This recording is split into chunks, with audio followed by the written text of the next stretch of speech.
To make a decision on buying a business that is averaging $500,000 or more in seller discretionary earnings, and it's all in the tax returns, and for the world to see with a great confidential information memorandum, with a great broker, and an industry that is hot, and you happen to have the management experience, the business is fully optimized, fully built, with plenty of customers, no customer concentration, that's easy. And you know what? For every business like that, there are 15 buyers ready to buy that business when it hits the market. But did you know that there are also businesses out there that may not look quite as good on paper, and you have to dig a little deeper, and they'll be like diamonds in the rough, but you need to know how to actually look at them, how to actually spot those gems. And that is really the subject of this video. I'm going to teach you what to look for to find those gems where you're not competing with everybody else. Let's get to it.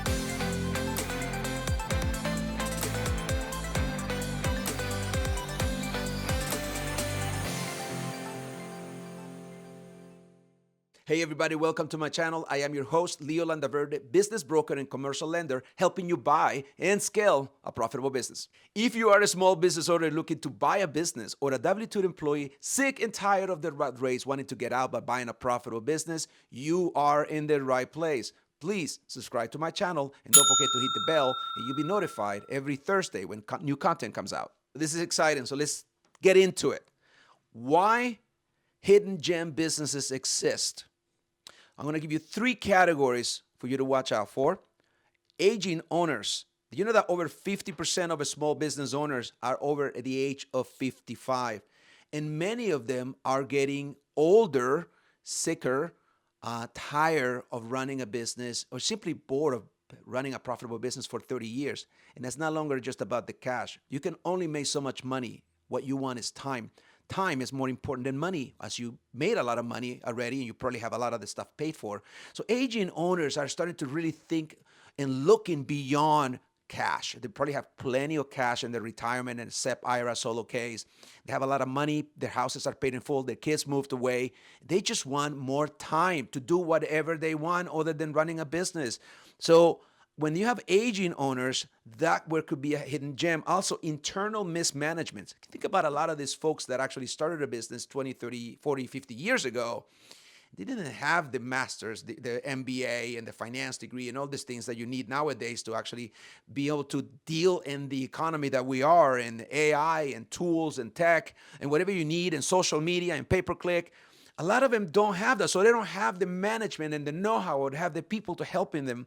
So they may have a great product, but terrible financial oversight, poor marketing, weak processes, outdated tech, fixable issues, all of them. Now, let's talk a little bit about financial oversight.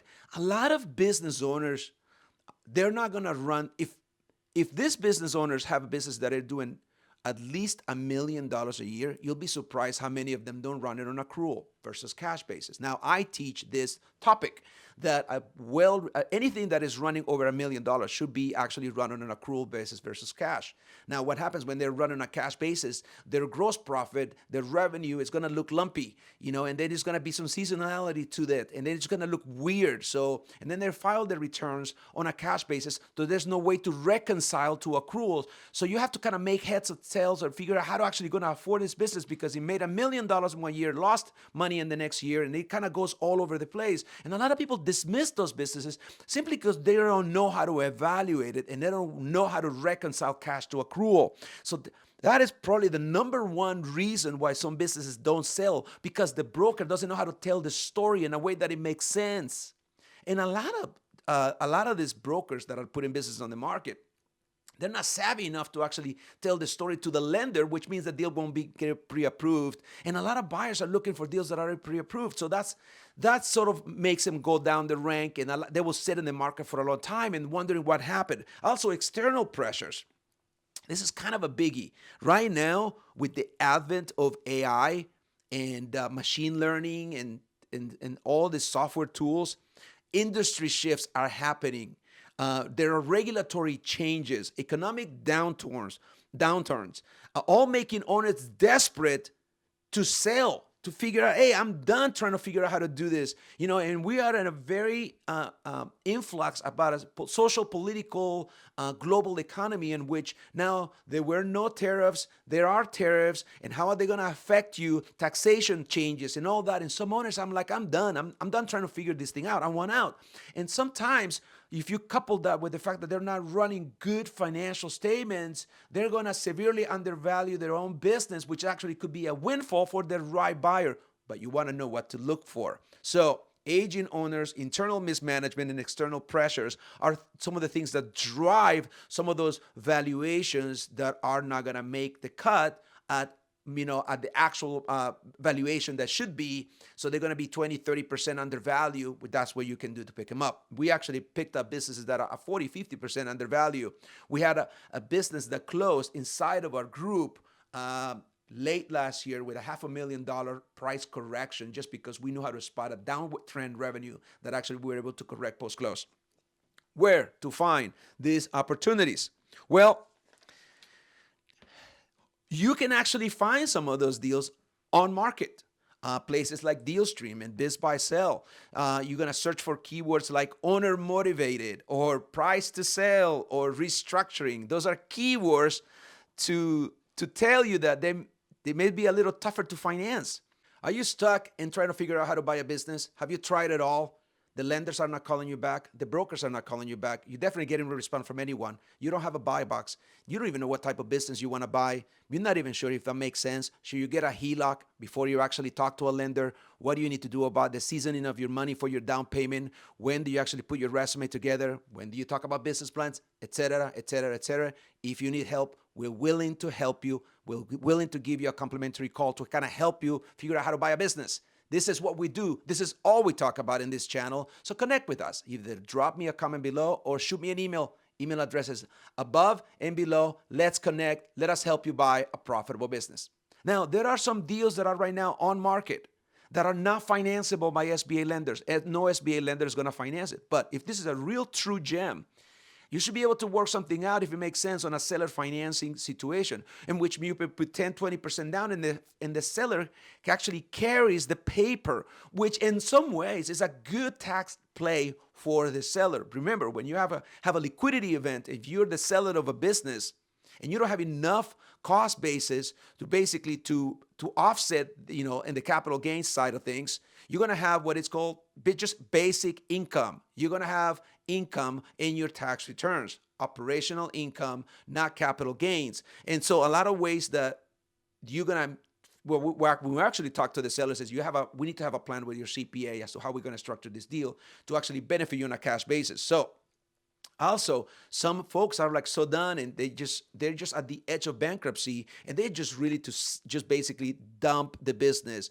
So you can actually find people and word of mouth businesses that are struggling, but could be really, really good business for all the reasons that we talked before. Industry changes, they don't know how to manage it, just lack of experience. They may be good at building wages or providing a service, but they're not very good at managing their business. So the first thing that I look for when I'm actually analyzing business is the trending of year over year, quarter over quarter, month over month, trending of the percentages of revenue over year, cost of goods over year, your gross profit year over year, and the trending on the per expense. And then you're going to spot some hidden gems.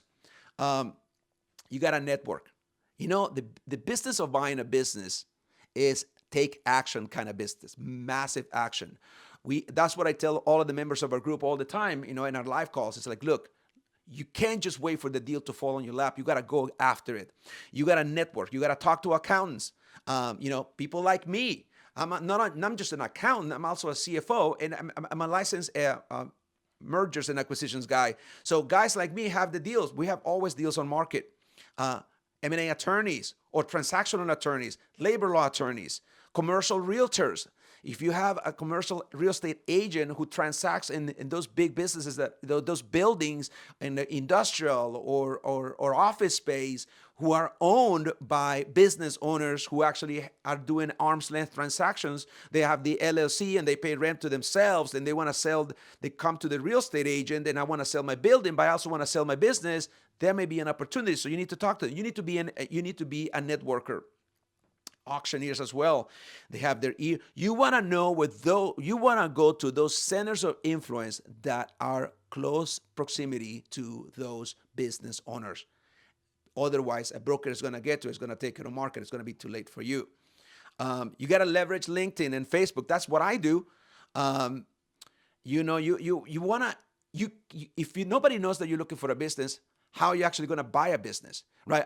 And there are situations that I do understand that you're gainfully employed, and you got to be very, very careful. You cannot announce to the world on LinkedIn, "Hey, I'm looking for a business to buy because I'm trying to get out of my current job." So you got to be wise and exercise caution. But if you don't have to worry about that, and your full time is actually looking for a business to buy, don't be shy.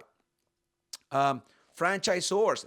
There's been a fair amount of resale franchise business that we picked up inside of our group, and you just gotta sometimes talk to the franchisors. And direct outreach. You gotta research specific industries. I always preach every week. You gotta know your NAICS codes. And one of the things that we teach inside of our group about the buy box is you gotta narrow it down to 3 NAICS codes, because you don't want to be a jack of all trades when it comes to buying a business. You want to narrow your search to 3 NAICS codes that you can dominate. You got to understand, you got to research the specific industries, the geographies, your competition. If you're getting into an industry, how much do you know about the industry and who your competitors are? There's just opportunities everywhere. So what to look for when you're evaluating these businesses? Here's what you're looking for. And just you can write this down and you can rewind and watch this again. Strong fundamentals and fixable inefficiencies. That's number 1. Owner never modernized. Poor cash flow management, but steady demand of business. 2, underutilized intangible assets. Think customer databases, patents, long-term employees. You know that employees are actually assets, not liabilities if you turn it right. And who know more than the CEO, who've been around 20, 30 years.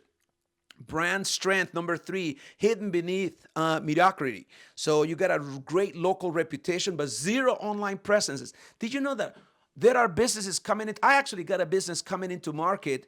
And right now it's an off-market being shopped around inside of our group. But I got a business that is coming out that they're built $4+ million a year and don't even have a website.